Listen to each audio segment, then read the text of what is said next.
Get off me. What are you doing? Get off. Oh, is that you, Ralphie? It's a bit excessive, isn't it? Excessive? That's a bit rich coming from the hot take merchant himself. You're about to head into the Lions then on Thursday night. And the only protection by your side appears to be Nick Rewalt. Yeah, that's not ideal.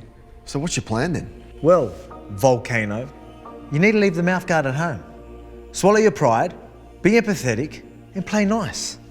And most of all, pump the brakes on the bloody hot takes against people that can hurt you. Yeah, I might try that.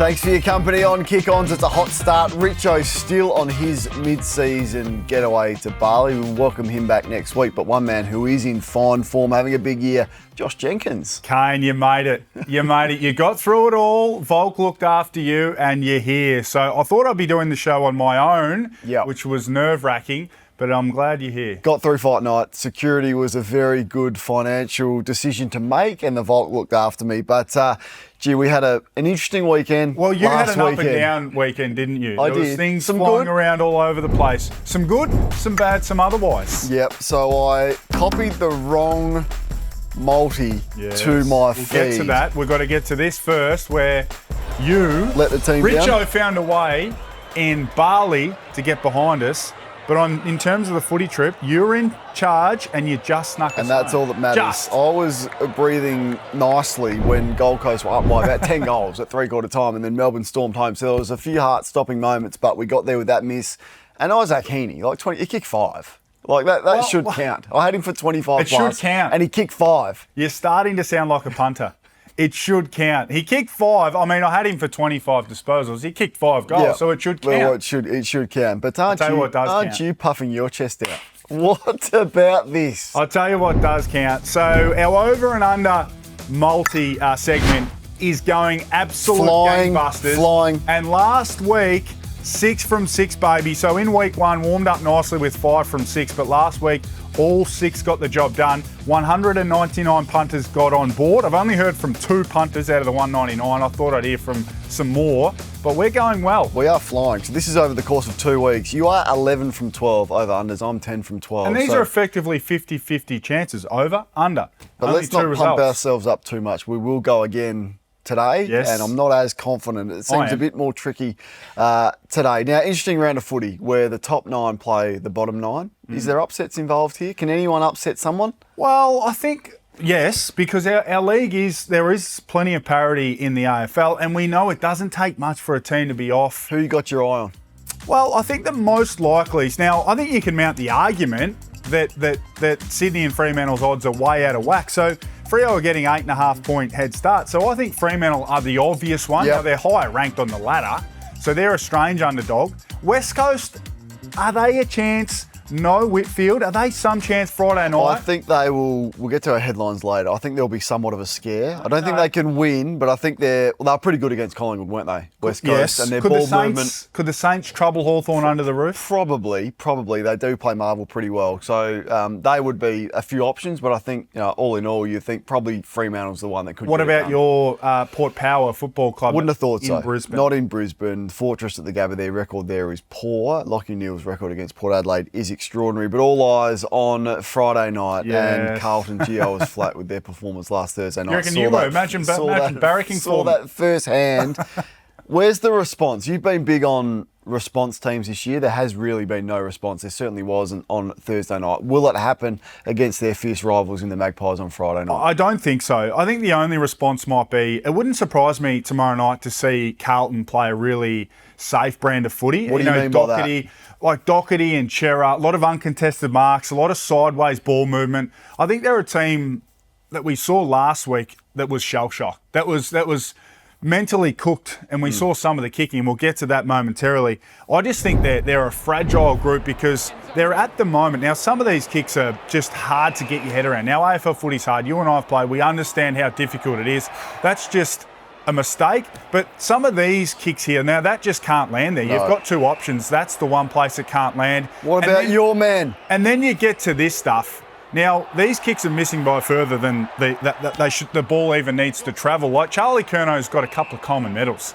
These are players, I think, that are realising in the moment the cameras are there Monday. Here's the vicious cycle once again. So their kick ratings are disgraceful. There's the numbers. In every sense of the word. Is this game style? Is it the personnel that they've drafted? Is it just a complete evaporation of any confidence? Everything. It was the starting point was bad kicks. And too many bad kicks in the team and no good kicks.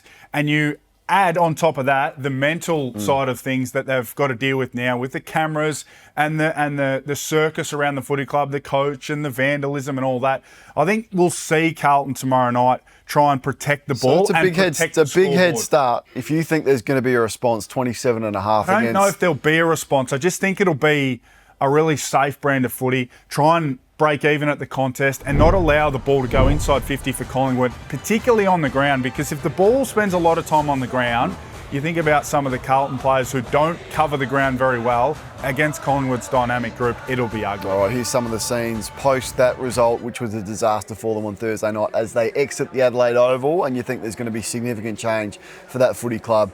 Personnel-wise and maybe with the coach, unfortunately, for Michael Voss at the end of the year. Now, best mates, you had a couple that you liked, you were in sync with. Like, I used to kick to my brother a lot. I was going to say, when I played. Corns to corns written down here, don't worry about that. What about the current crop? Who are the best mates that are sharing the football together? Well, we love Dacos to Dacos. That's a beautiful way to have a bet. Nick to Josh, Josh to Nick. But it surprised me. I asked the Champion Data team to give us the players who give the footy to each other the most. So Nick Dacos to Scott Pendlebury is the number one combination.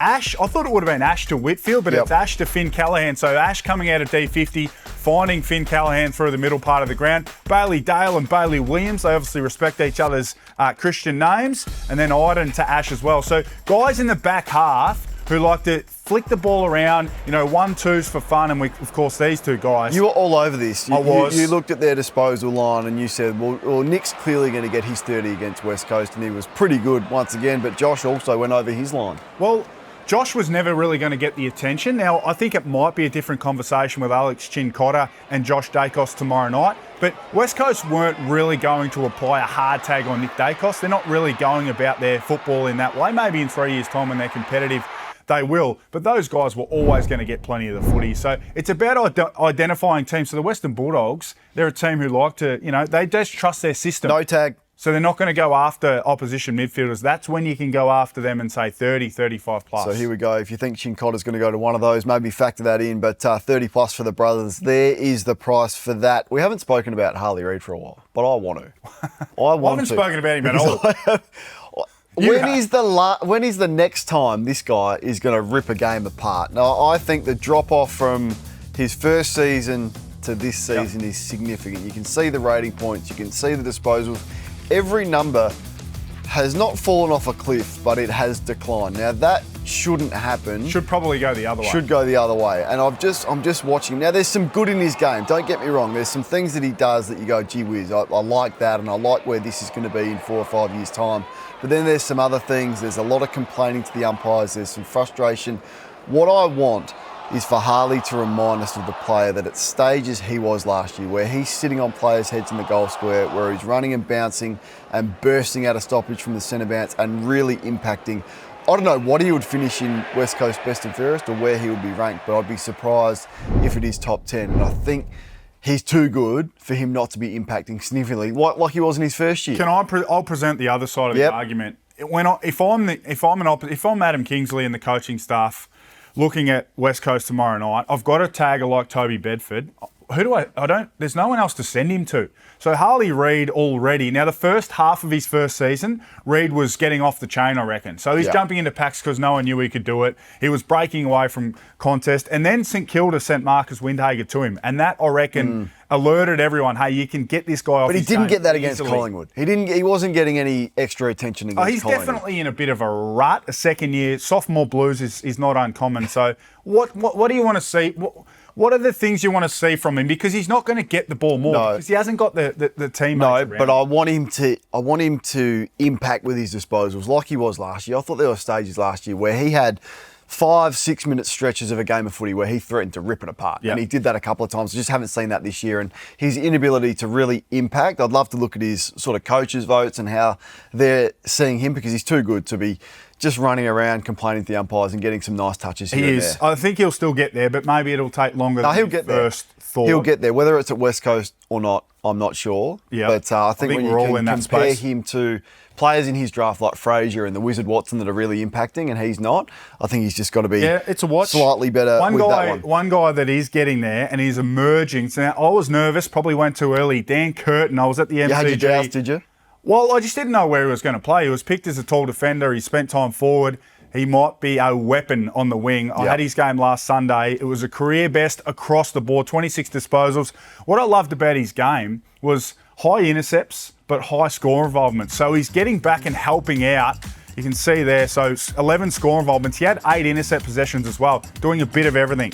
Yeah, Love him. I had doubts as well. Just did he have the speed and where were you going to play him? So credit to Matty Nix for finding a role for him. They tried him as a fourth tall forward at early stages this year, but the wingman who can cover the ground can go forward and mark the footy, but also go back and help. I think they've clearly identified his position. Now, I'm a voter on the Rising Star, so I won't give you my thoughts, but where do you think he sits in the race, the tight race for the Rising Star? I think he's got work to do, but I think the Rising Star more so than any other award, probably, maybe alongside the All-Australian, which you also vote on, it is a recency award in terms, if you can finish strong, I reckon that really lingers in the minds of those who vote. So if Curtin can finish strong, he's $10. I think he was $51 or $41 before that game against Richmond. So, I mean, we should have been on him beforehand. But Levi Ashcroft's season, in my opinion, is going under the radar. Some will say it's easy to play well in a good team. I think it's harder to get in the team and get a role to start with. And he's playing, which Chris Fagan said, a role he's not even really that comfortable with. So I've still got Ashcroft on top, but this guy can come with a rush. All right, I can't believe we're going to agree today. We are going to agree. Don't speak too soon. That Adelaide's triple threat tall forward line is not working. No, we're not. No, don't put words in my mouth. There's the numbers that back it up. Don't put words in my mouth. There it is. I need to know now. Come on. The Fogginator, my man, Darcy Fogarty, I just don't know whether he's recovered physically or mentally from the shoulder injury that he had earlier in the year. It's been a long time, so physically he should be fine. They were coming off a bye, and I thought this is the perfect opportunity to do that and have a big day and get plenty of shots Shoulder at goal. looked all right there. It did, but is he mentally not happy to go into contests? I'll tell you why his form has dropped off, because the forward line is too crowded and your man Taylor Walker is so dominant for the thrill seeker that the ball is directed to Walker, and you can't have Walker and Fogarty who play the exact same role and have the same physical makeup, I think, with the way that they play in the same side. I just think he's out of touch. He's the one that's right out of touch. Walker was busy. He was okay, kicked a couple. Thilthorpe dominated the game, kicked 5. So who's going to get a hold of the Ds this week? Because one of those three Fogarty needs to be the one. The Ds give away a lot of goals to key forwards. I think they're ranked last now in terms of stopping key. You never would have said that about a Melbourne defence, but they give away goals. So I want to see Fogarty get on the scoreboard. It's getting to a point where I am concerned about how he's going or how he's not going for Adelaide to make a charge. All right, a rocket to Darcy Fogarty from JJ and a rocket from me to a Richmond midfielder. Let's get to On Notice. Here it is. Jacob Hopper is butchering Thank God, I thought it was going to be my man Timmy T. You would not believe. So he is finding the football okay, but he's got to be more impactful with his disposal. So 5 effective kicks against Adelaide. So what the opposition are doing, so you can have as much of the football as you possibly want. There's his kick rating. Because you'll just kick it back to us. 165 for a player. They gave 2 first-round draft picks to get in Hopper and paid an exorbitant wage to get him with Taranto to the football club. So it's those two as a combo, but Taranto's been better. No, it's not those two as a Taranto's combo. been better, but their disposal, both under 40% on the weekend. He had 5 effective kicks. I want him to actually do something with the possessions that he gets. So Jacob Hopper, you are on notice. Do I get to... Yeah. What do or you is think? he just on notice? Is that fair? I think it is. I think it's more fair on him. You did the game. Did he impact the game? No, I didn't notice him. It's more fair. It's more fair on him than it is on Taranto, because I think Hopper was expected to be the one who could run out of stoppage and who could get the ball going forward, whereas Taranto's more a contest guy. So Hopper is the one who I do agree with. He needs to kick the ball better. And in Taranto's defence, he's kicking goals. So he's a always been a prolific good, weird, midfield strangely good goal it is kicker. strange. I think he's kicked 10 goals for the year. Let's get into the shot clock and put you under the pump Yes. in 30 seconds. Don't take all of it. 2 games on a Friday night, yes or no? I'm a yes, because you get twice the chance for a good game. So I'm a punter, Kane. I love being able to have some involvement in both games. So not necessarily saying West Coast and GWS will be fantastic, but I'll be watching. Yeah, no, I think I'll only probably watch the one, and whichever one is better, and I suspect it is the Carlton-Collingwood game. What about 2 games at one ground in one day? That's happening at Marvel on Saturday. Yeah, I think we had this very early in the season. Don't mind it. I'd love the ability to condense it and get neutrals to stick around and watch both games. That'd be cool. All right, Melbourne's midfield is under the pump, and the old guard are under pressure. Do you get rid of the old guard out? So Sia Viney, Sia Oliver, Sia Petrarca, and bring the new ones in? Is it Rivers? Is it Windsor? Pickett, clearly. I can't believe Windsor's out of the team, to be Either honest. can I. Now, Melbourne fans have told me that he hasn't been playing well, but well, just endure that. Just put up with it so that he does play well and you fast track his development. If you get rid of the others, you're almost, if it's Viney and Oliver, you're not, when you say get rid of, they can't be in the team if they're not playing midfield. No, that's the point with that, and because they're the long-term future of the club, because that's how much they've invested in Rock them. in a hard then place. What do you do with them? Richo's away, sunning himself in Bali. What sort of rating will we be giving his tan when he returns? I just can't. Out of 10. I just can't wait for the Bali belly story. I just know there'll be one. No, well, he said that... We haven't heard from him He much. was certain that he was immune to Bali belly. Well, that's the surest way of possibly picking it up for yourself. All right. Should now we judge and we sit here and I put some poor player on notice each and every week? Yes. Should we be reflecting on some of our own performances? We've delved deep into our worst ever games that we Bit of played. accountability. Yeah. What do you think? What were yours? Well, I think I've been harshly done. So that's yours. 20. I think still had 21 disposals. So Got dropped. geez, you Got must have dropped the kicked following it all. week. Did you? We got beaten by, I'm going to say 150 or close to against Hawthorn in that game. 150? It was the depth of despair during the depressing primacy era the at the TARP footy club. era. And I got to own that. I was awful. I was woeful. 0.2 rating doesn't sound good, but I was woeful. I But see you 0.2 and I raise you a negative. A negative. Now How do you get a negative? I'm going to defend myself as well. There's no defending that. Yes, there is. This 3.7. was against Fremantle in the Ross Lyon era where they had 17 guys in the D50. I actually, now our camera won't, I broke my leg in that game. I was stretchered off the ground. I was in the rooms with Fremantle as they sung the song, and I went to hospital, so that is unfair. I'm not sure that even gets you out of a minus I 3.7. broke my leg. Anyway, we're up and running. You are watching Kick Ons. Plenty more on the other side of this. Stick around.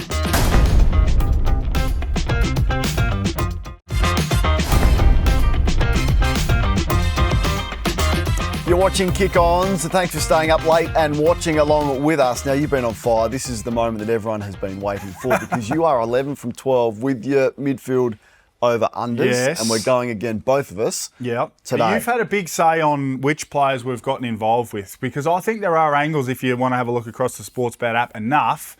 But I've entrusted you with the over-unders and you've come up with a really difficult set of players. Probably too difficult. I think a reason I want Patrick Cripps in there, I think there's going to be a response when you are a gun player who has been under the pump and your disposal line is low, 23.5 Should that for a not midfielder. have come last week from Patrick Cripps? Maybe, but he was a bit under the weather. So, and he You've was gone tagged. over. And he was tagged. I've gone under. He won't get tagged this week. I think Pendlebury and Long will stand. Pendlebury's had some success standing shoulder to shoulder with him. I just don't see him covering the ground at the moment. So he might get 12 contested possessions and have 10 clearances. Where do the other 12 come for him? So I'm taking the under for We Cripps. disagree on Cripps. I think he's a dual Brownlow medalist, 45 Brownlow votes last year. He will respond. All right, let's go to the next one, and that is Tuke Miller. Found this one tough. This is a hard one. Very I'm tough. not sure why I put this one in there. Clearly all the focus is on Anderson and Rao and their numbers. And he has been pushed out somewhat, but one of the hardest runners. I've gone under.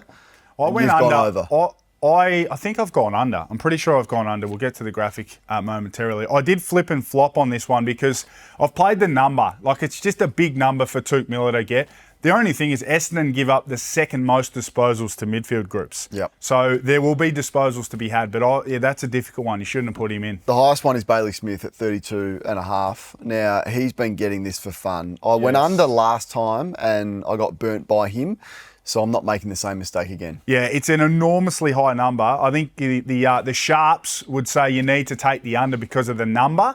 But, I mean, against Richmond, he's just going to get 1-2s for fun, he and Holmes. So I've taken his over. There you go, 32.5. Now, Max Holmes is next. Over. I went under. No, So this is the best bet of the weekend. Really? Yeah. But they're not going to. No one's playing on him. No one is playing on him. Historically, he's not prolific. Has been at times this year, but 22, 23 used to be around his level. I think it's a big one for Max Holmes. I think he's the most taggable player in the competition at the moment because he hasn't yet figured out ways to get through it. Games where he arrives and the ball's bounced and he hasn't got an opponent, he just licks his The 1-2s will be interesting, so we'll see how that plays out. This is my bet of the week. Lachie Neale over. Lachie Neale over 24.5. Go and watch or look at his record against Port Adelaide. He thrives on playing against Port Adelaide. We wouldn't have been able to get 24.5 Ever. about Lachie Neale for a long, long time. It's always 27, 28 or above. Tag? Nah. Don't think there'll be a tag? Don't think so. Kenny's And just if not it tagging is, anymore? it'll be, unless Bergman goes to him, I don't think that's the right matchup for No. him. I think he's more McCluggage or the bigger bodied midfielder, so I think he runs around on his own. And the other one, Tough, this. Isaac Rankin, Yeah, well, where's he going to play? it's only 20. Yeah, but where's he going to play? He sort of roamed around against Richmond and did his thing. The price is telling us to take the under. I've taken the over because if he does choose to get involved up the ground, he can still get 21 playing as a forward mid. But if he plays as a midfielder for 70% of the game, he'll go north. All right, so this is how it looks. This is how we both went. Now, Here just we a go. reminder that he's 11 from 12, I'm 10 from 12, and only a couple that we disagree on. I think there's 3 there. So you've got a lot of overs. I should Smith, just Holmes, copy Neale you and for the rest Rankin. of the year because then I can't lose. I'm going to copy yours again as well as put mine up. You can follow that on the feed. They'll Good both fun. be up on the Kick Ons feed and also on our feeds. This is good your fun. segment now. Yes, it's normally Carn, Kane. What is it now? You've been on reasonable behaviour. I've been this in good week. form. So I wouldn't go that far. So I've given you the week off, but the Herald Sun caught my attention, and there was a headline after last week's performance. Here it is from Super Footy. Despite a Ross Lyon masterclass. Now, look. I He watched coached well, didn't he? He coached well. All they did, St Kilda, was pack up the stoppage and protect the scoreboard. Don't give me that is not a recipe for success long term. I know Ross has got the protection racket at the Herald Sun, but does. give me a dead. Got a lot of friends in the media, Ross. Oh. He's got more friends in the media than anyone else. So, Carn, Herald Sun, Carn, Ross, and we'll be back with our headlines and we'll find you a winner on the other side of this, hopefully.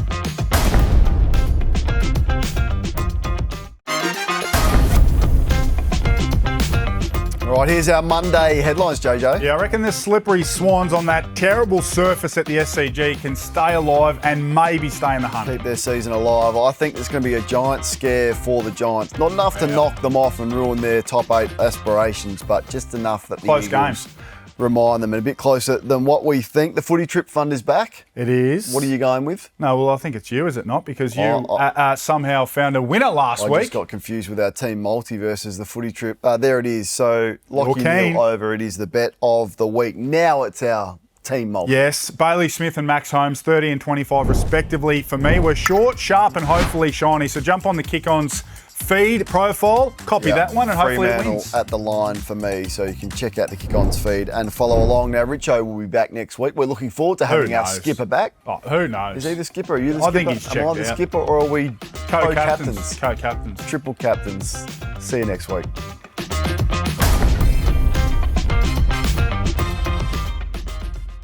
Imagine what you could be buying instead. For free and confidential support, call the number on the screen or visit the website.